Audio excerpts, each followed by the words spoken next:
안녕하세요. 제가 이렇게 사연을 보내게 될 줄은 꿈에도 몰랐지만 우리 귀하디 귀한 동서 덕분에 이야깃거리가 생겨서 사연을 써봅니다. 저에게는 자기가 하늘이라고 생각하는 동서가 있어요. 원래 본인이 하늘이라고 생각하면 실상은 그렇지 않다는 거 아시죠? 우물안 개구리도 저런 개구리가 없어요. 아니, 개구리도 아니에요. 올챙이 수준이죠. 아직 올챙이도 안 된 알이라고 하고 싶네요. 그 정도로 세상 물정도 몰랐고 무식해서 상종하기가 싫은 사람이에요. 제가 최대한 친정이 잘 사는 걸 티 안 내고 가만히 있으니 저를 가만히로 보고 속을 박박 긁어대더라고요. 시누이보다 어쩜 그렇게 시짜짓을 하는 건지. 오히려 시누이들은 저를 안 괴롭히는데 동서만 난리였어요. 제 생각에 동서는 우리 친정이 자기 집보다 더 못 산다고 생각한 것 같아요. 그리고 집에서 애나 보고 빈둥빈둥 놀면서 남편이 갖다주는 월급 받으며 사는 여편네로 취급한 것 같아요. 그러니 저를 무시했죠. 근데 가정주부가 보통 힘든 일인가요? 애 키우고 살림 꾸려가는 게 얼마나 힘든데. 그래서 제가 이 시대에 애 둘 엄마를 무시하면 어떻게 되는지 보여줬어요. 동선의 친정은 아버지가 대기업 임원이고 어머니는 사업한다고 들었어요. 한 달이 건너들은 거라 자세히는 모르지만 풍족한 것 같더라고요. 저희 시아버지는 5급 공무원이시고 시어머니는 전업주부시거든요. 그래서 적당히 집안끼리 부딪히고 급 따지고 그럴 일은 없었죠. 다만 동서는 친정 덕만 보고 살았고 필라테스 강사로 일하다 음식점을 오픈했어요. 그 전까지는 변변한 직업도 없이 살다가 대충 자격증 따서 필라테스 강사가 된 것 같더라고요. 제가 필라테스 강사를 무시하는 게 아니라 전문성도 없고 직업의식도 없는데 그나마 자격증 쉽게 딸만 하고 친정덕으로 학원 하나 차릴 수 있어서 강사 일 한 것 같아요. 제대로 배우지도 않았는데 누가 누굴 가르친다는 건지. 그러다 음식점도 친정 도움을 전적으로 받아 오픈했죠. 서방님은 법원 다니는 9급 공무원이고 동서보다는 연하예요. 시댁보다 동서네가 경제적으로는 조금 더 나아서 둘이 결혼하게 된 것 같은데 동서는 시댁에서도 자기가 갑이라고 생각했어요. 그도 그럴 것이 동서 결혼할 때 친정에서 지원을 많이 해줬거든요. 그래서 시댁에서도 동서를 떠받들여줬죠. 철딱선이 없고 현실 감각 없어서 노처녀로 늙었다가 연 하나마나 잡아서 결혼한 거예요. 그것도 타고난 능력이라면 능력이라고 할 수 있겠죠? 저는 공부에는 재미를 느끼지 못했고 2년째 영화 제작과 졸업 후 스텝으로 일하다가 지금은 전업주부가 되었어요. 애 낳으니 일하기가 너무 어렵더라고요. 친정아버지는 사업 중이고 친정엄마는 아버지 사업하는데 쫓아다니면서 여러 대표 사모님들과 친해져서 어울려 다니다 부동산 투자를 같이 했고 재미 좀 보셨어요. 솔직히 친정이 시댁이나 동서네보다 돈이 더 많았으면 많았지 적진 않을 거예요. 하지만 어릴 때부터 친정 부모님이 절대 사람들 앞에서 재력과시하는 거 아니다. 알았지? 돈 많은 척 하는 것만큼 없어 보이는 게 없어. 적당히 평범하게 보여야 다른 사람들 눈에 크게 띄지도 않고 평탄하게 살 수 있단다. 라고 하셔서 그냥 무난하게 살아왔죠. 결혼할 때도 시부모님 앞에서 친정 아버지는 조그만 회사 운영하고 친정 엄마는 집에서 소소하게 일하고 계세요. 특별할 건 없고 남들하고 비슷한 정도예요. 저도 스텝으로 일하고 있어 남들하고 수입이 크게 다를 건 없고요. 라고 할 뿐이었어요. 그리고 친정에서 별로 무리하진 않았지만 무리한 척하면서 은근히 집값이며 혼수며 많이 지원해줘서 시댁에서도 돈으로 무시하진 못했어요. 아무튼 집안 사정은 대충 이래요.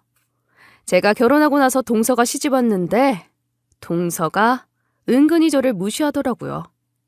신혼 때는 본성을 잘 숨기더니 시간이 갈수록 못된 인성이 나오더군요.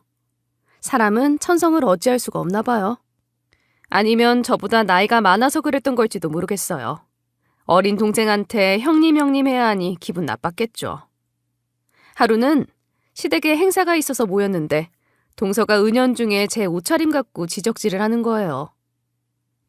어우 형님, 요새 이런 옷 누가 입어요? 유행 지난 촌스러운 거 입지 마세요. 옷 없으면 제가 한 벌 사드릴게요.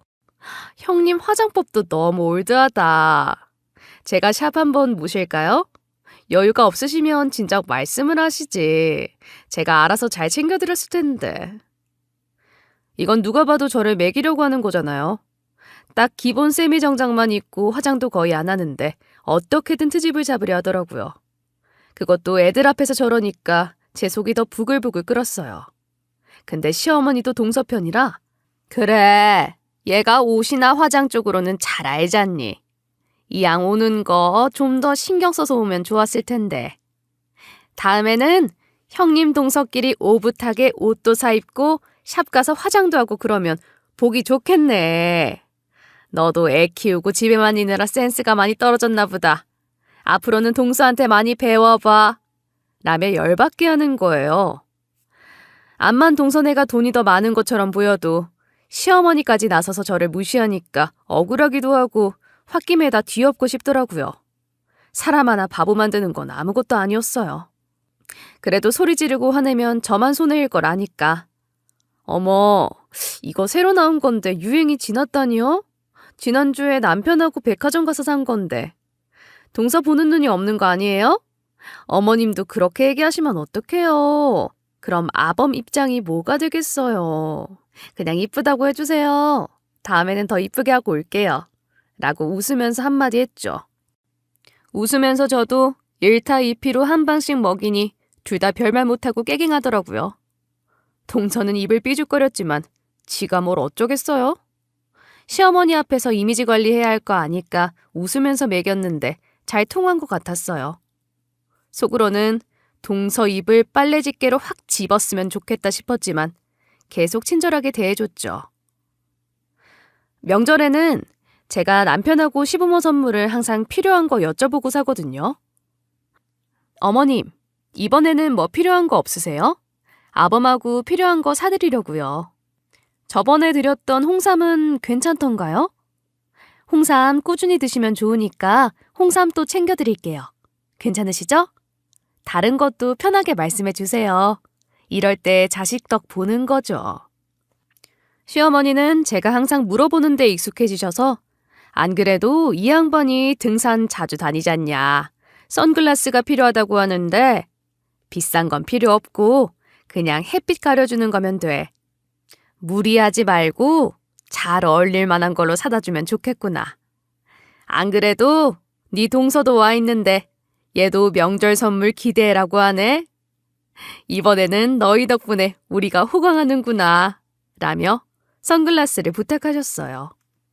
옆에 동서가 있다는 말을 들으니 뭔가 쎄했지만 저희는 저희 형편에 맞게 할도리만 하면 되니까요. 저는 왠지 모를 찜찜함을 마음 한구석에 담긴 채 남편이랑 여기저기 다니며 시아버지 드릴 선글라스를 찾았어요. 홍삼이야 인터넷으로 주문하면 되는 건데 은근히 동서가 신경 쓰여서 적당히 가격대 있으면서 고급스럽고 잘 어울릴 만한 걸로 찾고 싶었거든요. 저번에 저한테 옷이며 화장으로 꼽준 것 외에도 제가 은근히 당한 게 많다 보니 신경 쓰는 것도 짜증나지만 그래도 신경 쓸 수밖에 없었어요. 아무튼 명절 때 직접 홍삼하고 선글라스를 들고 갔는데 시댁에 들어서는 순간 되게 갑갑해 보이는 거예요. 어차피 시댁에는 제사 안 지내고 친정 먼저니 시댁 먼저니 그런 게 없거든요.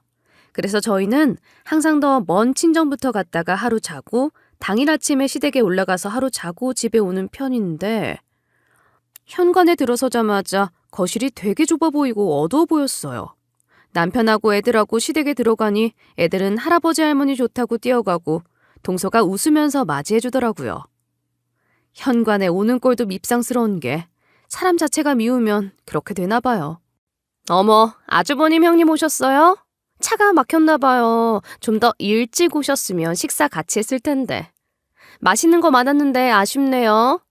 이따 또 식사 같이 해요. 제가 맛있는 거 많이 사왔어요. 형님은 어른들 선물 준비하는 것만 해도 힘드실 것 같아서 제가 사드리려고요. 괜찮으시죠? 이게 또 오자마자 사람 속을 긁어대는데 남편도 뭐라 말은 못하지만 기분 나빠하더라고요. 전에도 아니 재수 씨는 왜 그렇게 우리를 무시하는 거야? 우리가 그 정도 돈도 없을까 봐? 사람이 왜 그러는 건지. 친정 좀 잘 산다고 무시하면 되나? 라며 화낸 적이 있었거든요. 전 그냥 어쩔 수 없지 그러려니 해. 나이값 못하는 사람 나무라서 뭐하게. 대충 웃으면서 받아치고 넘어가면 돼. 내가 웃으면서 한 소리 하잖아. 당신까지 나서면 분위기 이상해지는 거 알지? 라고 할 뿐이었죠. 아무튼 시댁에 가서 왠지 모를 이질감을 느껴서 두리번거리니까 시어머니가 얼른 나와서 홍삼하고 선글라스를 받으시더라고요. 예, 너무 고맙다. 안 그래도 홍삼 먹으니 둘 다 기력이 나아지는 것 같아서 좋더라고. 선글라스도 너무 예쁘네. 저 양반한테 딱 어울리겠다. 너희 둘 안목이 좋으니 믿고 맡겼는데 역시 잘 사왔네. 저는 시어머니 말은 귀에 잘 들리지도 않았고 뭔가 바뀐 것 같아서 어머님, 근데 집 구조 바꾸셨어요? 뭔가 달라진 것 같은데 라고 물어봤죠. 시어머니는 표정이 조금 어두워지면서 둘째가 안마의자를 사줬지 뭐야. 소파 옆에 둬서 잘 안 보였나 보다. 색깔이 똑같아서 처음에는 안 보이지? 우리도 이제 관리해야 한다며 안마의자를 사주는데 얼마나 고마운지 몰라. 라고 했어요. 근데 별로 반가운 표정은 아니더라고요. 그것도 그럴 게 거실에 소파며 탁자며 이미 가구가 많았는데 안마의자까지 들이니 집이 비좁아진 거예요. 그것도 검은색으로 사서 집이 더 우중충하고 비좁아 보였던 거죠. 대충 짐작하기에 동서가 저희보다 더 비싼 걸 사고 싶어서 안마의자를 산 것 같은데 시댁이 그리 넓은 집이 아니라서 오히려 역효과였어요. 우리 애들은 안마의자 보고 좋다고 올라가고 이것저것 눌러보는데 시어머니는 얘기하면서 썩 내키하는 표정은 아니더라고요. 그래도 시부모님은 동선의 덕을 보는 게 많으니까 좋지는 않아도 그걸 티내지 않으려고 하는 것 같았어요. 시어머니는 다들 너무 고맙다. 특히 둘째가 너무 무리해서 사온 건 아닌가 모르겠네. 안마의자 한두 푼 하는 것도 아니고 덕분에 피로 풀기도 좋겠다. 첫째도 우리한테 필요한 거 사줘서 너무 고맙다. 이제 저 양반 등산 다닐 때마다 편하겠네. 라며 동서부터 언급하며 고마워했어요. 동서는 형님은 저보다 여유가 없으니까 제가 무리해서라도 좋은 거 사드려야죠. 앞으로도 제가 좋은 거 많이 사드릴 테니 기대하세요. 저는 별로 무리한 것도 없고 이 정도는 아무것도 아니에요. 시부모님한테 이 정도도 못하면 되겠어요? 앞으로 필요한 거 있으면 항상 저한테 말씀하세요. 형님도 혹시 필요한 거 있으면 편하게 말씀하시면 돼요. 라며 으스댔어요. 저는 웃겨서 대꾸도 안 했죠. 그러던가 말던가. 네 부모 돈 나가지 내 돈 나가니? 내가 경제적으로 꿀리면 왜 시댁에서 결혼 승낙 했겠니? 하며 속으로 웃음을 삼켰죠. 쓸데없는 기싸움하는 꼴이 우스웠어요. 나이를 먹어도 정신연령이 어리면 저렇게 되는구나 싶어서 나는 저렇게 되지 말아야지 하고 다짐할 뿐이었죠. 동서는 경제적인 부분 외에도 자기가 어떻게든 우위라는 걸 밝히고 싶어 안달난 사람 같았어요. 직업적으로도 자기는 프리랜서고 시간 날 때마다 편하게 일을 한다 어쩌고 저쩌고 개소리를 하더라고요. 그러면서 저한테 형님, 저는 일하는데 형님은 일도 안 하고 집에서 퍼져서 놀고 있잖아요. 여자도 능력이 있어야 하는데 뭐라도 좀 배워보세요. 요즘 시대에 여자가 전업주부라뇨. 우리 부모님 세대면 모를까. 전에 일하셨다면서요. 스텝? 그거 박봉이긴 한데 그래도 그거라도 벌어야 아주버님이 덜 힘드시지 않겠어요? 애들한테도 떳떳해질 수 있고요. 라며 웃는데 선 넘는 발언도 서슴지 않고 하는 데다가 실실 웃으면서 얘기하는 꼴을 보니 한 대 콱 쥐어받고 싶더라고요. 빙그레 쌍년이라는 단어가 딱 얘한테 어울린다고 생각했죠. 그런 말을 듣는다고 기죽고 질 제가 아니죠. 전 똑같이 웃으며 동서한테 어머, 동서하는 말이 꼭 시짜짓하는 시누이 같네. 시누이들은 오히려 나 잘 챙겨주는데 동서는 형님한테 말버릇이 왜 그러지? 누가 보면 동서가 대기업이라도 다니는 줄 알겠다. 필라테스 강사하면서. 나도 필라테스 강사 자격증이나 따볼까? 그냥 아무나 다 따는 거잖아. 그치? 라고 같이 매겼죠. 동서가 도끼 눈을 뜨고 노려봐도 전 그냥 웃어줄 뿐이었어요. 동서는 아니, 왜 필라테스 강사를 무시해요? 그거 공부할 게 얼마나 많은지 알아요? 공부도 못해서 2년째나 스텝이나 했던 주제. 지금은 완전 전업이라 일도 못하면서. 돈 없는 주제에 자존심 세우는 꼴이 얼마나 우스운지 알아요? 거울 한번 봐요. 라며 괜히 지지 않으려고 애썼어요. 저는 그러거나 말거나. 네. 동서님은 밖에서 일 많이 하세요. 잘 사는 동서가 많이 보태주면 아직 합격한 지 얼마 안 된 서방님한테 좋겠죠. 강사 일 열심히 하시고 학원도 번창하시고 돈 많이 벌어서 시부모님도 잘 받들고 그렇게 하세요. 화이팅! 하고 치웠죠. 살아보니 성질난다고 콱 쥐어받고 소리 지르고 그러느니 유들유들하게 넘어가며 할 말은 하는 게 낫더라고요. 가만히 있으면 호구 취급받으니 할 말은 하되 적당히 넘어가니 동서가 더 열받아서 뒷목 잡고 넘어가려고 했어요. 그걸 보니 괜히 재밌어서 일부러 더 빙빙 돌리면서 꽈배기처럼 꼬아서 얘기하기도 했죠. 근데 동서가 저를 더 돈 없는 거지 취급할 만한 일이 생겨버렸어요. 제가 일명 5만 원 사건이라고 부르는 건데 그때 당장 5만 원이 없던 것 같고 저를 거지 취급하는 거예요. 사람이 살다 보면 갑자기 돈이 떨어질 때도 있는 건데 그걸 갖고 그렇게 꼬투리 잡아서 망신 주려고 하니 참. 저렇게 남 위에 서려고 하니 누가 좋아하겠어요? 시부모님도 그 사건 이후로 동서를 점점 멀리 하시더라고요. 그날은 시댁에 저희 식구랑 동서네랑 다 모였을 때였어요.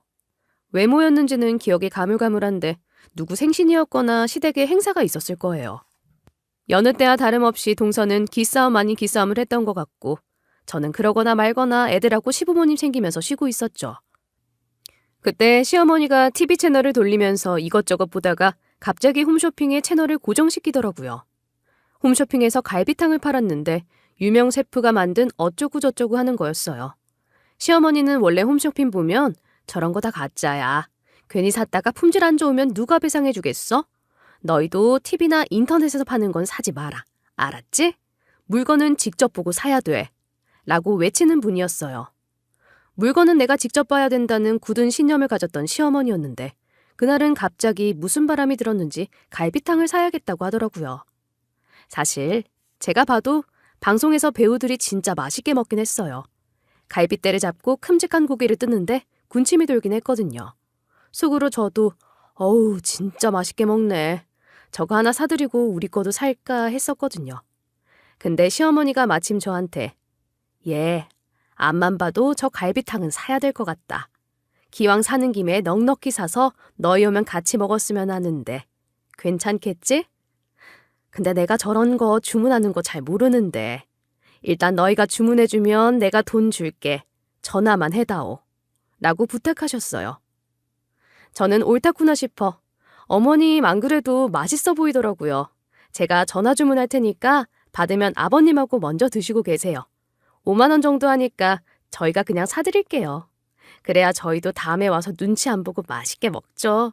라고 말씀드리고 바로 전화를 걸었어요. 그때 동서는 화장실 갔었고 제가 옆에 있는 김에 전화로 주문해드리려고 했던 거예요. 만약 동서가 옆에 있었으면 가로채서 자기가 결제한다고 했을걸요. 그럼 저는 공짜로 얻어먹고 좋긴 했겠지만요. 남편이 시어머니랑 제가 얘기하는 걸 듣더니 그거 살 거면 내 카드로 결제해드려. 컴퓨터 사서 한도가 되려나 모르겠는데 5만 원은 되겠지? 일단 내 카드로 해보고 안 되면 당신 걸로 시켜줘. 라고 해서 알았다고 했죠. 근데 남편이 게임 광이라 그때 고사양 컴퓨터를 할부로 질렀거든요. 게다가 그달은 애들한테 들어가는 게 많아 생활비까지 많이 써서 한도가 안 됐어요.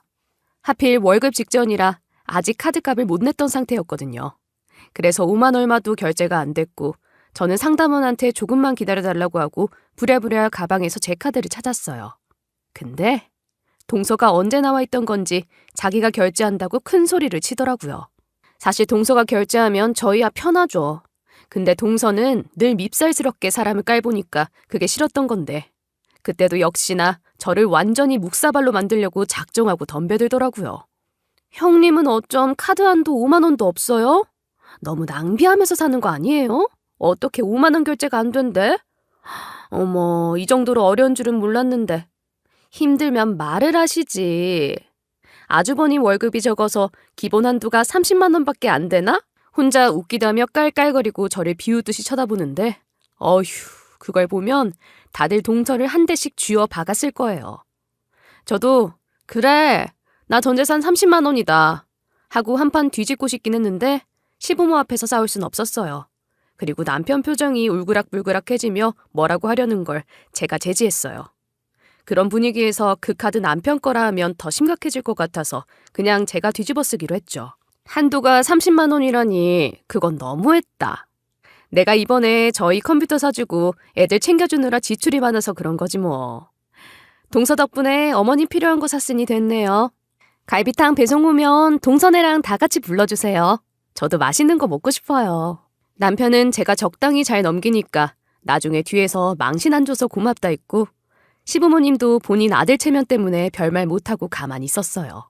시어머니는 그날 뒤에서 몰래 난 둘째가 저렇게 너한테 못되게 구는 줄 몰랐다.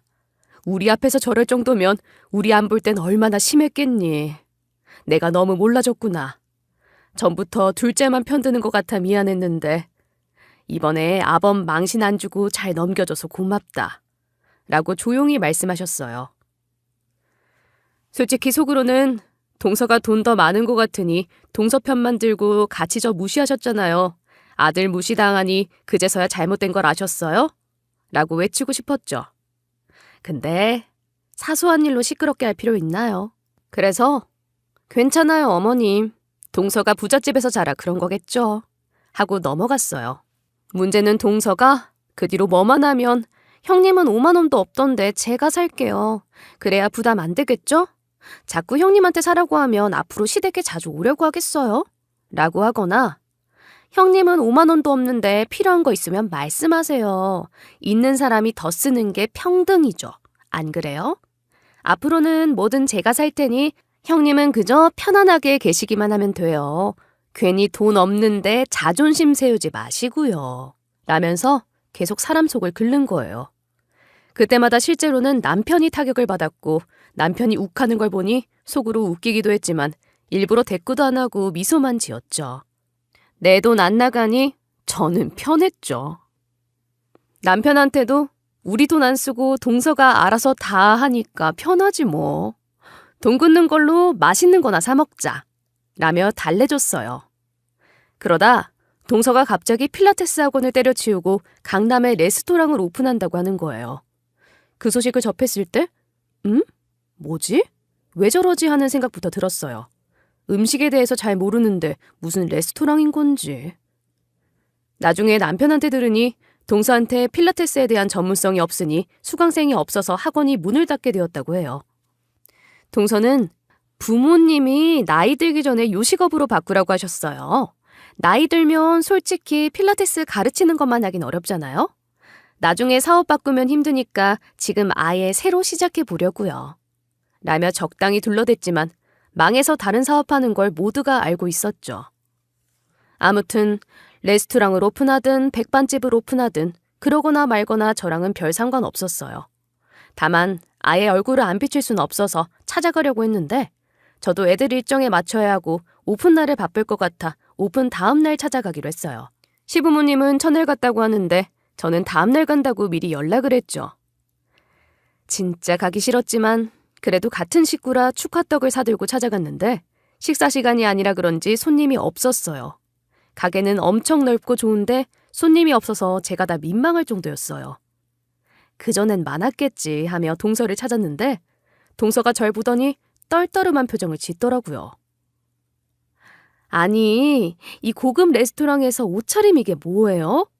화장도 샵 가서 제대로 받고 오지.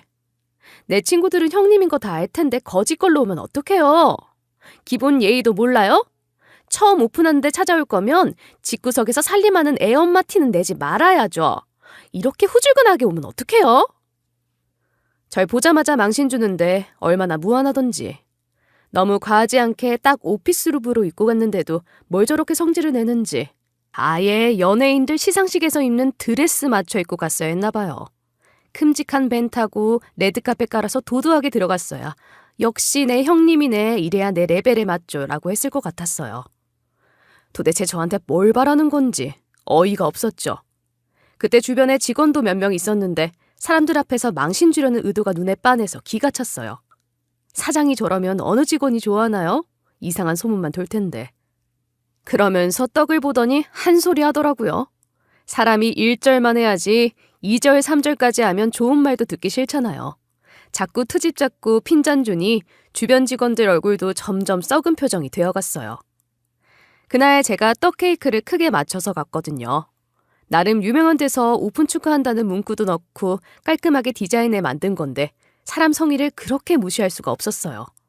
기껏 축하해주러 갔더니 어쩜 저를 무시하는 건지. 동서는 저를 조선시대 양반이 노비 무시하듯 완전히 아랫사람 대하듯 했어요.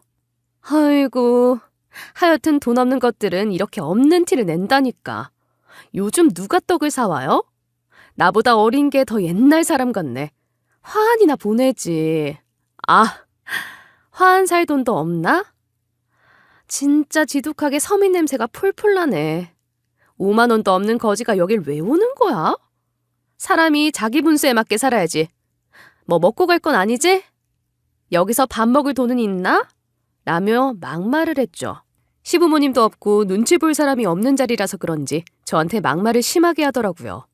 평소보다 더 심해서 저도 그냥 넘어가긴 어려웠어요. 근처에 있던 몇몇 직원들도 수군거릴 정도였죠. 저는 픽 웃으며 카운터에 가서 떡을 올려두고는 축하떡이니까 다들 나눠서 먹어요. 제가 나름 신경 써서 사온 건데 이 집 사장님은 마음에 안 드나 봐요. 그래도 유명한 데서 맞춘 거니까 맛은 좋을 거예요. 아, 그리고 나 여기 본사 BRP거든요. 카드 확인해 보세요. BRP 전용 룸은 없나요? 라고 한마디 해버렸어요. 그때 매장 오픈한 지 얼마 안 돼서 본사 직원도 와 있었는데 소란스러운 걸 느끼고 제 쪽으로 오더라고요. 그러더니 제가 내미는 카드 보고 허둥지둥하며 기겁을 했어요. 제 카드가 최상위 VIP 카드였거든요. 그러더니 본사 직원이 저를 직접 BIP룸에 모시듯 데려갔고 매장 직원들한테 이분 최고 BIP니까 최대한 잘 모셔야 해요. 이런 분들 잘 해드려야 본사에서도 인정해줘요. 알았죠? 라며 신신당부했어요. 사실 동서가 오픈한 프랜차이즈는 제가 VIP인 본사의 계열사였어요. 제가 친정 부모님하고 같이 VIP인데 연간 본사 구매 금액이 어마어마한 수준이라 최고 등급이었거든요. 그러니 직원이 보자마자 쩔쩔맬 수밖에 없었겠죠. 본사 직원은 다른 직원한테 무슨 말을 들었는지 동서한테 가서 엄청 뭐라고 했어요. 아니, 어떻게 직원들 앞에서 같은 가족을 망신 주는 거예요? 그것도 VIP 고객을 그렇게 대하면 되겠어요? 서비스 교육 안 받았어요? 이런 식이면 계약 오래 유지 못해요. 제 직권으로 재계약 못하게 할 수도 있어요. 그리고 다른 직원들 다 봤는데 소문나면 어떡할 거예요? 브랜드 이미지에 먹칠하면 손해배상 청구 갈 수도 있는데 그런 거 몰라요?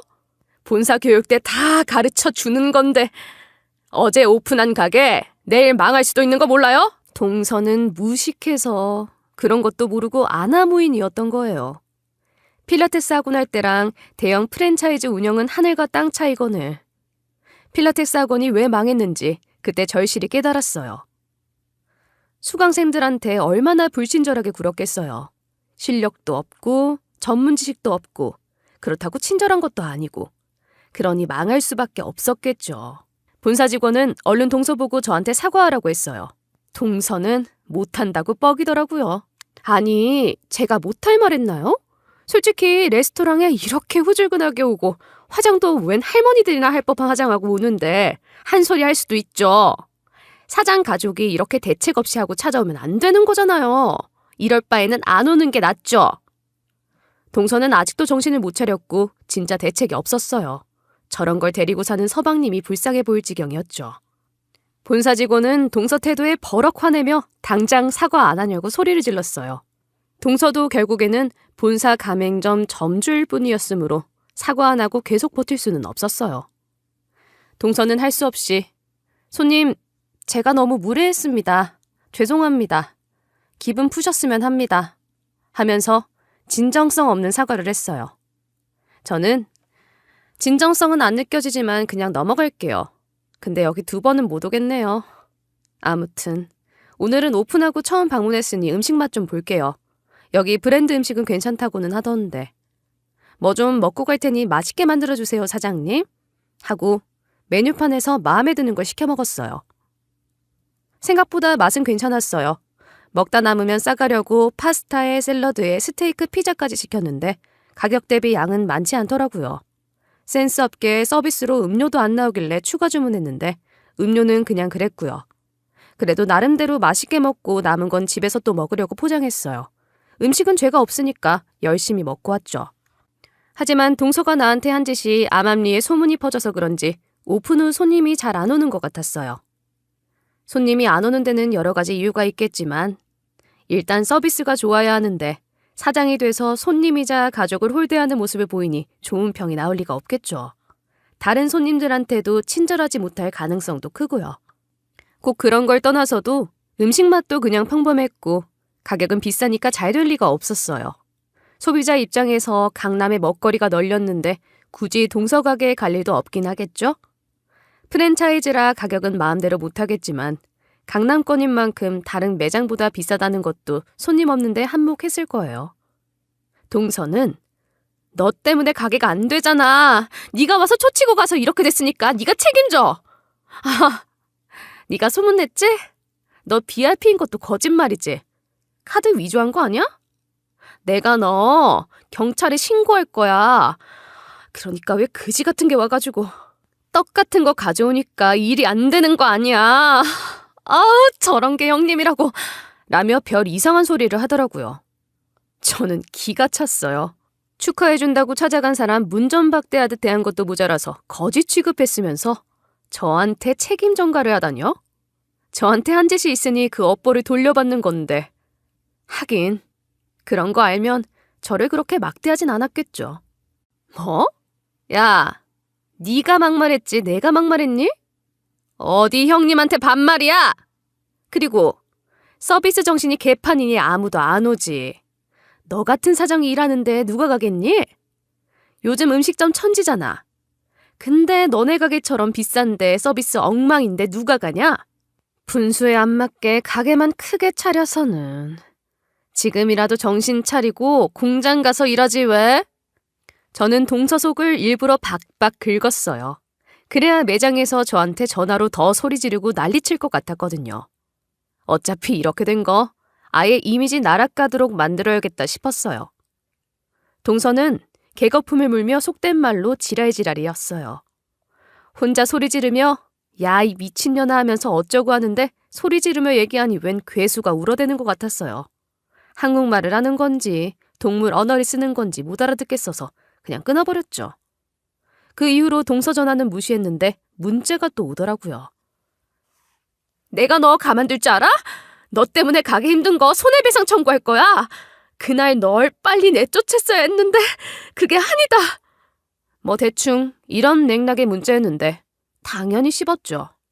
잘근잘근 씹어도 모자랄 판이었지만 똑같이 행동하긴 싫어서 답장 안 하고 차단해버렸어요.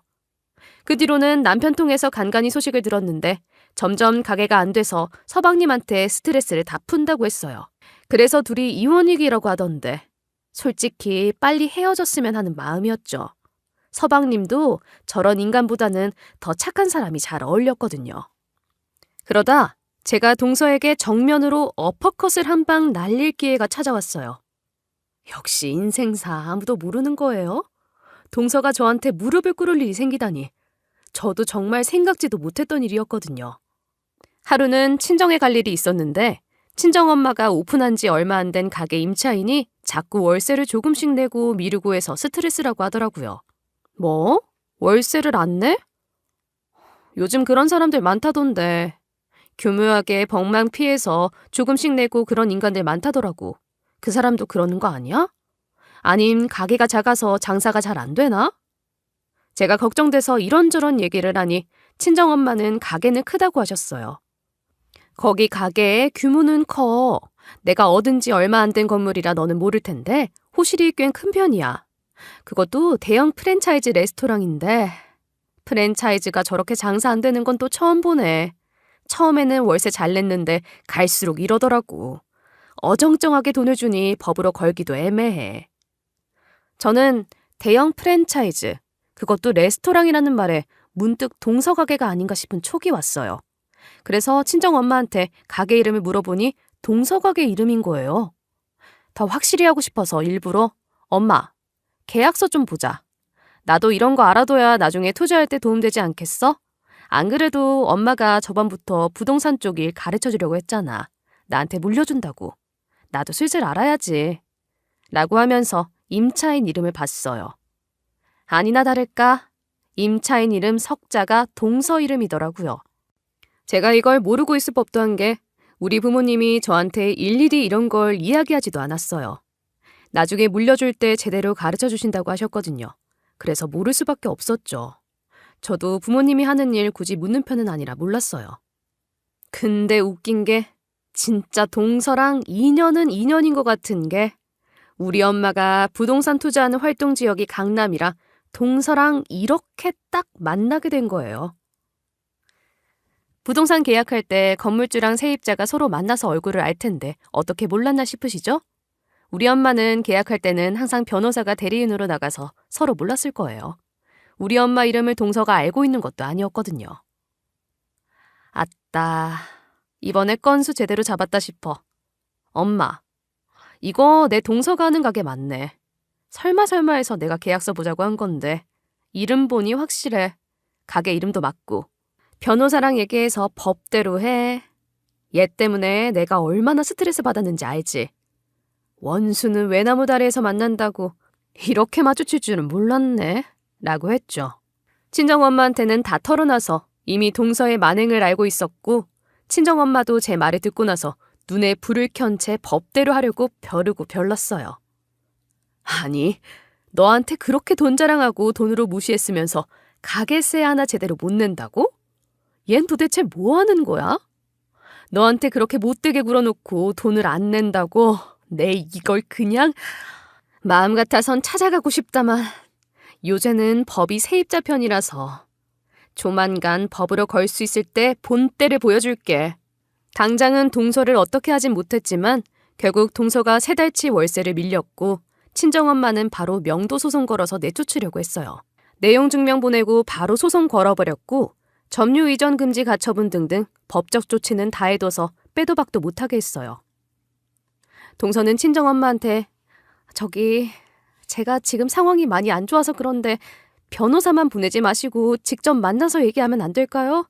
저 진짜 힘든데 소송만 걸지 말아주세요. 라며 울먹이면서 얘기했다고 해요.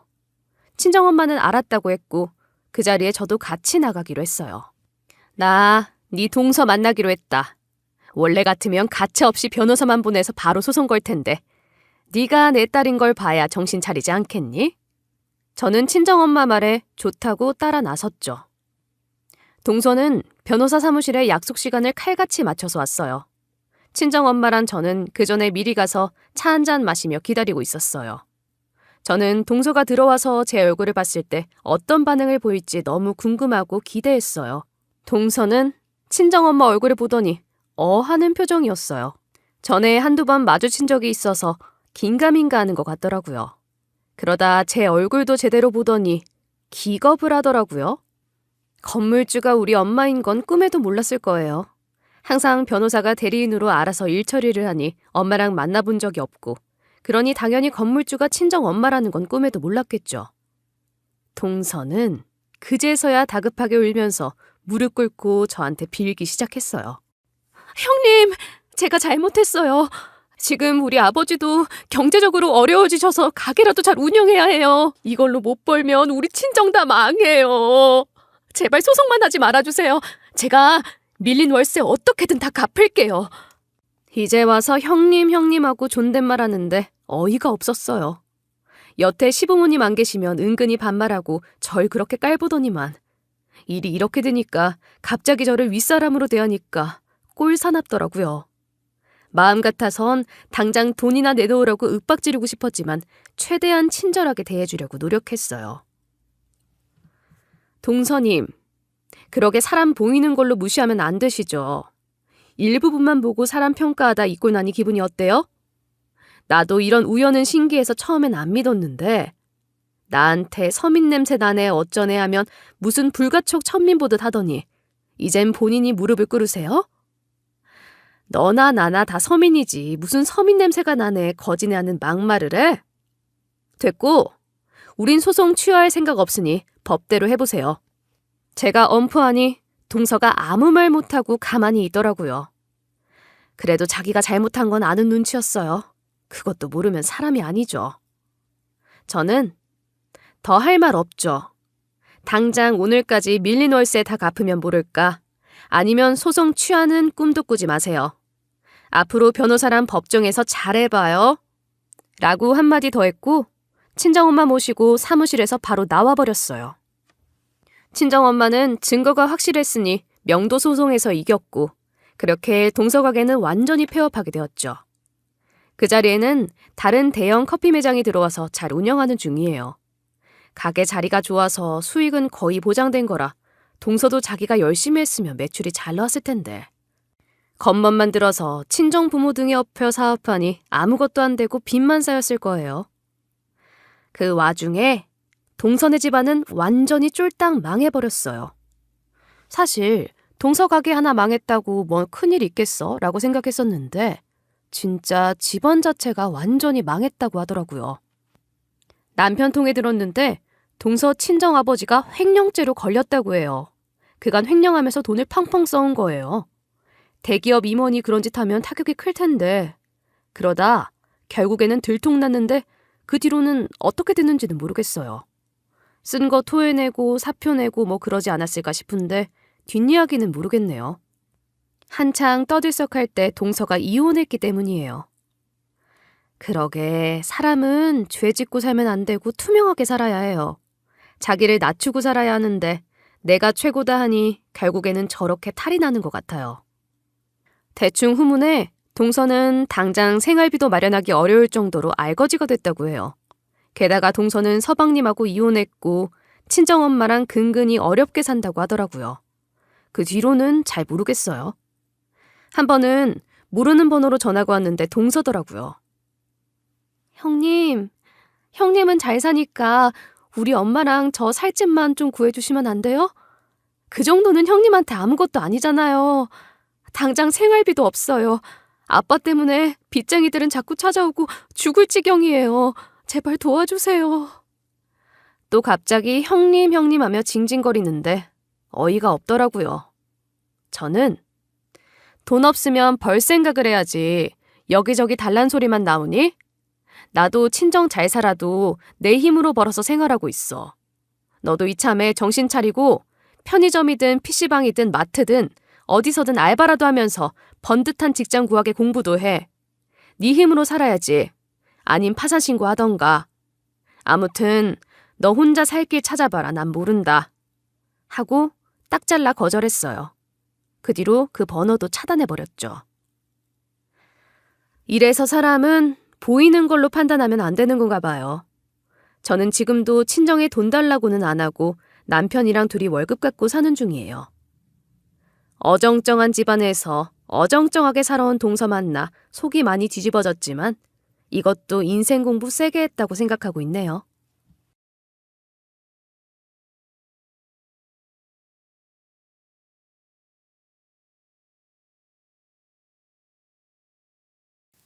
안녕하세요. DJ 선아입니다. 오늘의 사연 시작해 보겠습니다. 안녕하세요. 제 이야기를 시작하기 전에 제가 좋아하는 격언 하나를 나누고 싶어요. 삶이란 누구에게나 주어지는 하나의 선물이다. 하지만 그것을 어떻게 열어볼지는 온전히 자신에게 달려있다. 라는 말인데요. 저도 제 삶이라는 선물이 포장지 없이 던져진 것처럼 느껴졌던 순간들이 많았지만 그 속에서 무언가를 찾아내려고 애썼습니다. 혹시 여러분도 살아오면서 그런 생각을 해본 적이 있으신가요? 왜 나만 이런 일을 겪어야 하지? 내가 대체 뭘 잘못했기에 이런 시련들이 날 찾아오는 걸까? 제게도 그런 순간들이 있었거든요. 이 이야기는 제가 어떻게 그 모든 걸 견디고 지금의 행복을 찾을 수 있었는지에 대한 기록입니다. 만약 이 글이 누군가에게 조금이라도 힘이 된다면 저로서는 그것만으로도 충분히 의미 있는 일이겠죠. 이제 제 이야기를 들려드릴게요. 우리 모두 각자의 인생을 돌이켜보면 살아온 날들이 참 드라마 같지 않나요? 저는 40대 후반으로 많다면 많고 적다면 적은 나이인데요. 지나온 날들이 참 스펙터클했던 것 같습니다. 누가 제 얘기를 들으면 그렇게 살았는데 어떻게 아직도 멀쩡하냐고 놀라곤 하더라고요. 비록 제가 선택한 인생은 아니었지만 어차피 누가 대신 살아줄 것도 아니기 때문에 그저 주어진 상황 속에서 버티고 살아내야 했던 것뿐입니다. 어릴 때 전 부모님을 잃고 절로 보내졌어요. 사실 보내졌다기보다는 버려졌다는 표현이 더 정확할 것 같군요. 고울리기 시절부터 그냥 던져진 대로 살아내는 인생을 보냈던 겁니다. 그 당시 제가 머물렀던 절에서는 매일같이 배고프고 춥고 그런 게 전부였어요. 그 와중에도 스님은 어렸던 저를 최대한 보살펴 주시기 위해 노력했지만요. 시주가 거의 들어오지 않는 절이었기 때문에 어쩔 수 없이 한계가 있었습니다. 결국 전 굶주림을 참지 못했고 절에서 도망쳤는데 길바닥에서 떠돌다 겨우 고아원으로 들어갔어요. 그런데 거기에서도 별다른 변화는 없더라고요. 이제 좀 나아지겠지 하고 품었던 작은 기대는 정말 순진한 착각이었죠. 왜냐하면 제가 있던 고아원은 따뜻한 위로보다는 약한 애들을 더 괴롭히는 약육강식의 법칙이 지배하는 곳이었거든요. 덩치 큰 애들한테 얻어맞고 간식을 빼앗기는 게 일상이었고 살아남으려면 더 독해져야 했어요. 여전히 배고팠고 경쟁까지 해야 하니 신경이 곤두서서 잠을 못 자는 날도 많았습니다. 제가 왜 이걸 버텨야 하나 싶었던 순간도 많았지만 그때마다 이를 꽉 깨물고 그래, 두고 보자 라는 생각으로 하루를 넘겼어요. 그렇게 이리 치고 저리 치여가며 살다가 성인이 되자 저는 고아원에서 나와야 했고 바로 입대했습니다. 그런데 군대는 또 다른 시험장이더군요. 사람은 다 평등하다는 말, 그거 다 거짓말이에요. 저 같은 고아 출신은 군대에서도 딱 꼬리표가 붙더라고요. 부모가 면회 오지 않는다는 이유로 선임들이 이상한 눈으로 보더니 고아라고 하니까 대놓고 괴롭히기 시작했어요. 야, 너 부모 없는 애라서 면회도 없냐? 예, 그렇습니다. 야, 그럼 우리가 네 부모 대신해줘야 되는 거냐? 웃기네. 매일이 이딴 식으로 하루가 지나갔죠. 그게 단순히 말로 끝났으면 차라리 나았을 거예요. 괴롭힘은 점점 더 교묘하게 심해졌고 밤마다 얼차려를 당하거나 청소를 2배로 시키는 건 기본이었어요. 심지어 말도 안 되는 요구를 하면서 너도 군인이면 군인답게 참아야지라는 말을 하더라고요. 제가 뭔가 마음에 안 들면 고아는 어쩔 수 없다는 식으로 다 같이 웃음거리로 만들기도 했습니다. 결국 그런 기억들은 제 마음 한구석에 커다란 흉터로 남아서 사람들과 더 멀어지게 만들고 말았죠. 악바리처럼 공부해서 장학금을 받고 대학에 진학했고 사회에 나와서는 두고 봐라.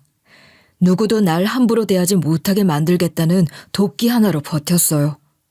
가진 건 없었지만 그 도끼 하나만큼은 누구보다 강했고 저는 잃을 게 없어서 더 거침없었죠. 그렇게 밤낮 없이 달린 끝에 저는 결국 투자사 임원 자리까지 올라갔어요. 그런데 참 우습죠. 돈도 벌고 명예도 어느 정도 가졌다고 생각했는데 마음속은 여전히 공허해서 텅 비어 있더라고요. 가족도 없고 이야기를 나눌 사람도 없으니 그게 무슨 의미가 있겠습니까? 전 이 허한 심정을 달래고자 주말에도 일에 미친 사람처럼 출근을 자처했지만 회사에서 만류할 정도였습니다. 그래서 곰곰이 돌이켜보니 고아원에서의 시간이 절 외롭고 불신에 얽매이게 만들었지만 한편으로는 절 단단하게 만들어줬다는 생각이 들더군요. 그리고 저같이 자라게 될 아이들을 생각하니 자연스럽게 마음이 쓰였고 뭔가라도 도와주고 싶다는 생각이 들었어요. 그래서 그때부터 시간이 날 때마다 고아원에 봉사를 갖고 큰 돈은 아니지만 기부도 꾸준히 했습니다. 그렇게 고아원에만 유일하게 마음을 쏟던 어느 날, 제 인생을 바꿔놓을 사람을 만났습니다. 그날도 평소처럼 봉사활동을 하던 날이었어요. 한참 아이들에게 책을 읽어주고 있는데 새로운 봉사자 중 한 명이 제게 다가왔어요. 너무 자연스럽게 말을 걸어서 처음엔 깜짝 놀랐죠. 안녕하세요. 여기 자주 오시나 봐요. 네, 가끔요. 전 처음인데 너무 어색하네요. 어떻게 해야 아이들이랑 더 친해질 수 있을까요? 그냥 시키는 거 하시면 돼요. 아이들이랑 말 많이 하시고요. 알려주셔서 고마워요. 성함이 어떻게 되세요? 전 김혜영이에요. 앞으로 자주 올 테니 많이 도와주세요. 혜영이는 환하게 웃으면서 다가왔고 그 모습이 너무 밝아서 눈이 부시다고 느껴질 정도였습니다. 하지만 사람에게 상처가 깊었던 전 단답으로 무심하게 대답했어요. 내심 대답하면서도 후회스러웠어요. 제가 이렇게 싸가지 없이 굴었으니 혜영이도 다시는 다가오려 들지 않을 거라 생각했죠. 그런데 놀랍게도 우리의 대화는 그걸로 끝이 아니었습니다. 혜영이는 계속 제게 다가와 상냥하게 말을 걸었고 심지어 제가 대답을 씹는 때가 있어도 전혀 개의치 않았어요. 오히려 더 다정한 말투로 절 대하더군요. 이상하게도 혜영이와 대화를 나누면서 인생에서 처음 느껴보는 따뜻함이 가슴속 깊이 스며들었어요. 그렇게 몇 번을 마주치고 이야기를 나누다 보니 저의 벽은 허물어졌고 우리는 점점 가까워지게 되었어요. 봉사라는 공통된 관심사가 있었기 때문에 자연스럽게 이야기거리가 끊이지 않았고요. 하지만 제 마음 한구석에는 늘 불안감이 자리 잡고 있었습니다. 내가 고아라는 사실을 알게 되면 혜영이가 떠나지 않을까 하는 걱정이 어쩔 수 없이 있을 수밖에 없었죠. 그래서 어느 날 용기를 내서 혜영이에게 제 이야기를 꺼냈어요. 사실 난 고아원 출신이야. 어릴 때 부모님을 여의고 힘들게 살아왔어. 이런 나라도 괜찮겠어? 왜 괜찮지 않을 거라고 생각해? 난 오빠가 어떤 삶을 살아왔든지 존중하고 있어. 오히려 그런 경험이 오빠를 지금처럼 강단 있고 따뜻한 사람으로 만든 것 같아. 그렇게 말해주다니 정말 고마워. 솔직히 말하면 이런 이야기 꺼내면 네가 떠날지도 모른다고 생각했어. 오빠, 난 진심이야. 그리고 힘들었던 과거를 딛고 여기까지 온 게 얼마나 대단한 일인지 알아? 그러니까 너무 자신을 낮추지 말았으면 좋겠어. 나한테 솔직하게 먼저 말해준 것도 고마워. 네가 그렇게 말해주니까 한결 마음이 편해지네. 앞으로도 네 곁에서 오랫동안 부끄럽지 않은 사람이 되고 싶어. 혜영이의 대답이 너무나 뜻밖이라 전 감격스러웠습니다. 혜영이는 제가 꺼내기 힘들어했던 상처를 가슴 깊은 곳까지 받아준 유일한 사람이었죠. 그날 이후로 전 혜영이를 통해서 세상과 다시 연결되는 느낌을 받았어요. 전 이 세상에서 혜영이만은 제가 지켜주고 싶다는 생각까지 들었습니다.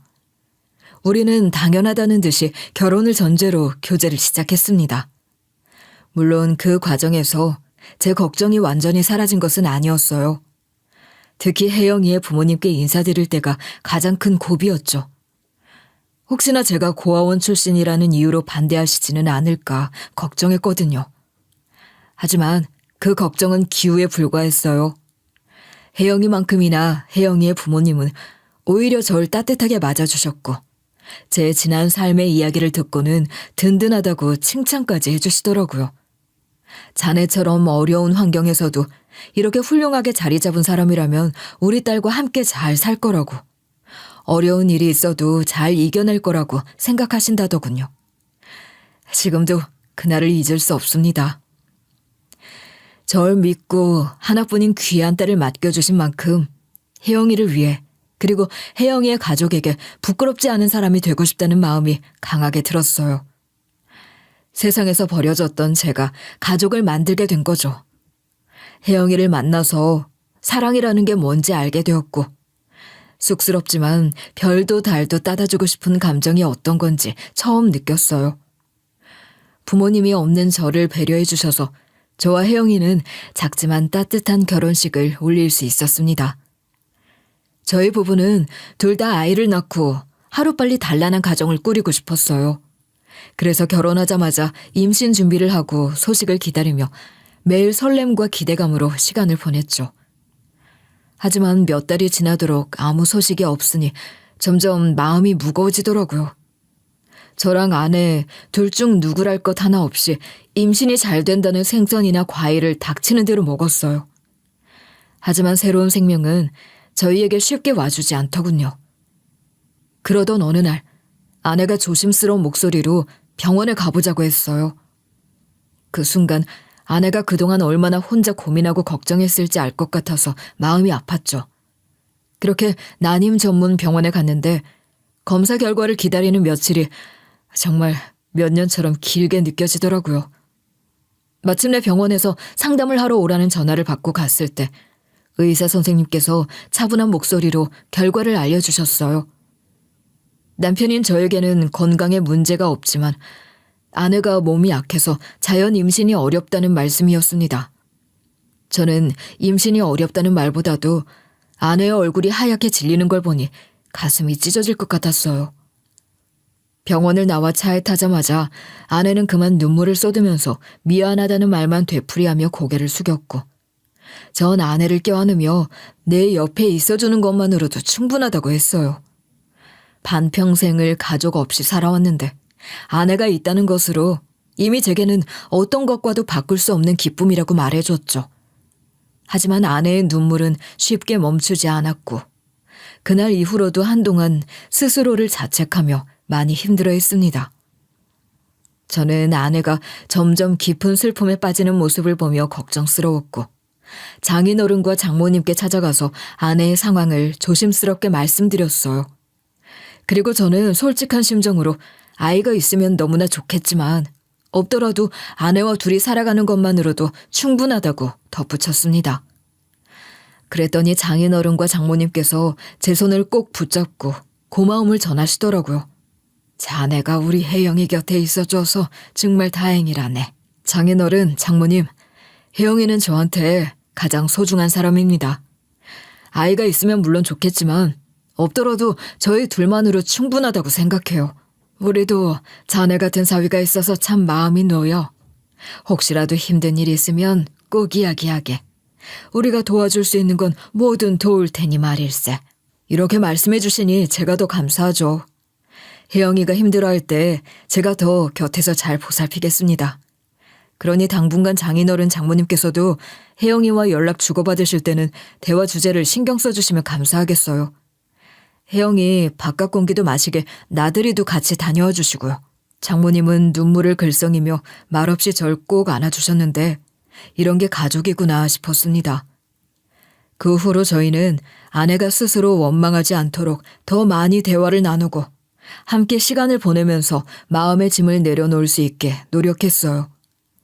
아내가 방황하며 자신을 미워할 때면 전 묵묵히 옆에 있어 주었고 손을 잡으며 아무 말 없이 기다려줬죠. 그렇게 시간이 지나면서 아내는 조금씩 씩씩하게 예전의 일상을 되찾아가는 듯 했습니다. 그런데 어느 날 아내가 시험관 시술 이야기를 꺼내오더군요. 식탁에 마주 앉아 조심스럽게 말을 꺼내는 아내의 표정을 보고 전 깜짝 놀랐죠. 평소에도 진지한 사람이었지만 그날따라 눈빛이 단단해 보였고 혼자 오래 고민한 게 느껴졌어요. 전 이제 아내가 임신을 포기했을 거라고 생각했기 때문에 더더욱 놀랄 수밖에 없었습니다. 아내는 이미 시험관 시술을 충분히 알아보고 단단한 각오까지 마친 듯 했어요. 하지만 전 아내의 몸에 무리가 갈까봐 극구 반대했고 아직 만나본 적도 없는 미래의 아이를 위해 제 아내가 그렇게까지 고생해야 할까 싶었어요. 몸이 상하면 어쩌려고 그래. 우리 그냥 이대로 살아도 충분히 괜찮아. 난 혜영이 널 사랑해서 결혼한 거지 아이를 낳아줄 사람이 필요했던 것도 아니야. 나도 알아. 근데 오빠가 가족을 얼마나 간절하게 원했는지도 내가 모르는 게 아니잖아. 오빠 닮은 아이를 꼭 낳아주고 싶어. 그렇지만 시술한다고 한 번에 임신이 되는 것도 아니고 합병증도 생길 수 있어. 네가 아플 가능성이 조금이라도 있다고 생각하면 난 끔찍해. 그냥 네가 내 옆에 건강하게 있어주는 걸로 내가 그리던 가족의 그림은 충분해. 이미 나도 후기 다 읽어봤고 결심도 했어. 오빠가 고아원 봉사 다닐 때 아이들한테 얼마나 헌신적이었는지 생각하면 난 꼭 아이를 낳아서 오빠가 얼마나 멋진 아빠인지 알게 해주고 싶어. 그리고 오빠를 위해서만이 아니라 나도 아이들을 예뻐하는 거 알잖아. 그날 밤, 전 한숨도 못 자고 한참을 고민했어요. 솔직히 걱정스러운 마음도 컸지만 눈을 빛내며 희망을 품은 채 말하던 아내의 의지를 꺾고 싶지는 않더라고요. 결국 아내의 결정을 따라서 도전해보기로 했죠. 그렇게 시작된 첫 번째 시험관 시술은 결과가 좋지 않았어요. 아내는 겉으로는 괜찮다고 무슨 일이든 한 번에 이루어지지는 않는다고 했지만 제가 옆에서 지켜본 바로는 아내의 어깨가 한없이 처져 보였어요. 몇 번이고 다시 도전했지만 결과는 계속 좋지 않더군요. 저는 점점 더 아내가 신체적으로도 정신적으로도 힘들어하는 모습을 보기 괴로웠습니다. 여전히 아내의 결심은 굳건해서 제가 그만하자고 조심스럽게 제안해봐도 단호하게 말을 끊더라고요. 예비 엄마로서 이 정도 고통은 감수하고 아이를 만나는 게 맞다면서요. 그러던 중 정말 기적처럼 임신이 되었다는 소식이 찾아왔습니다. 아내와 전 믿을 수 없다는 듯 서로를 부둥켜 안고 한참을 울었어요. 아내는 제 어깨를 잡고 우리 아이가 와줬다고, 정말 꿈만 같다고 하며 얼굴을 파묻더군요. 전 아내의 손을 잡고 아무 말도 못한 채 고개만 끄덕였죠. 시험관 시술을 도전하는 동안 저보다는 아내의 고생이 훨씬 컸기 때문에 그저 숭고하게만 느껴졌습니다. 제가 감히 뭐라고 더 말을 하지 못하겠더라고요. 장인어른과 장모님께 이 기쁜 소식을 전했을 때 두 분도 눈물을 보이면서 진심으로 기뻐해 주셨어요.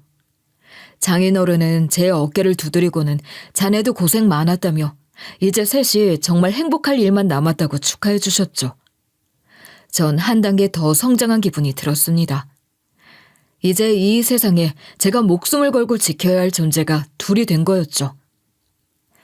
임신 후 아내는 모든 행동에 신중을 기했어요. 전 아내가 스쳐 지나가듯 말한 작은 것이라도 다 기억하며 챙기려고 노력했고요.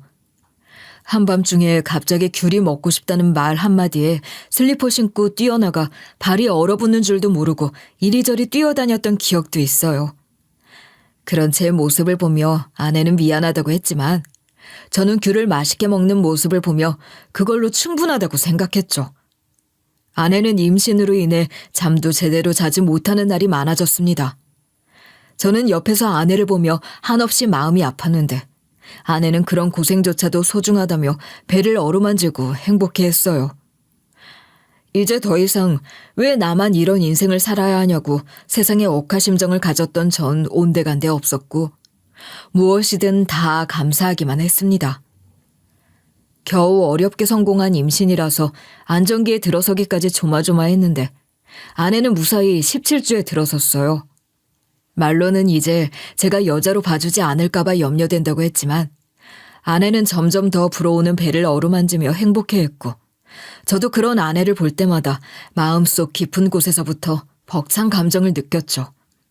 그야말로 구름 위를 걷고 있었고 이제는 회사 생활도 가시를 세우고 임하는 게 아니라 더 나은 미래를 만들어가야겠다는 긍정적인 의지를 갖고 하게 되었어요. 그러던 중 회사에서 투자 컨퍼런스에 참석하게 되었는데 다양한 스타트업 대표들이 자신의 사업 아이디어를 발표하고 투자를 따내려는 자리였거든요.